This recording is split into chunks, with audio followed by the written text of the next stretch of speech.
Back to news. రెండేళ్లుగా IAS అధికారి శ్రీలక్ష్మికి posting ఇవ్వని చంద్రబాబు సర్కార్ రిటైర్మెంట్కు 4 రోజుల ముందు పోస్టింగ్ ఇచ్చింది.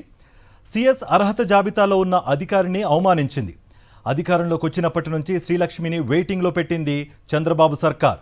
ఈ నెల 30న పదవీ విరమణ చేయనున్నారు శ్రీలక్ష్మి.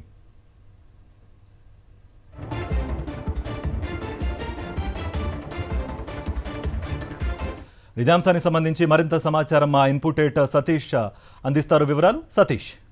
సీనియర్ ఐఏఎస్ అధికారి శ్రీలక్ష్మికి ఎట్టకేలకు పోస్టింగ్ అయితే ఈ పోస్టింగ్ తన రిటైర్మెంట్ కోసం లక్ష్మి సిఎస్ ఆ అర్హత జాబితాలో మొట్టమొదటి సీనియర్ గా ఉన్నటువంటి చంద్రబాబు ప్రభుత్వం అధికారంలోకి వచ్చినప్పటి నుండి కూడా పక్కన పెట్టింది.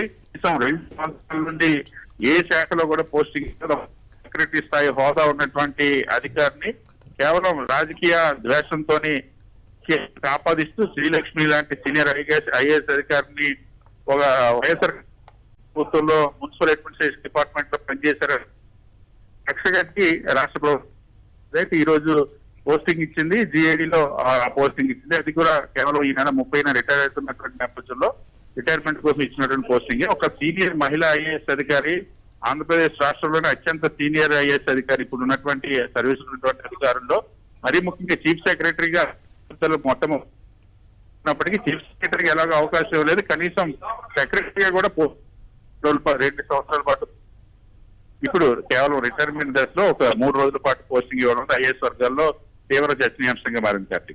Thank you Satish. మరిన్ని అప్డేట్స్ కోసం ఛానల్ ను సబ్స్క్రైబ్ చేయండి. నోటిఫికేషన్స్ కోసం బెల్ ఐకాన్ పై క్లిక్ చేయండి.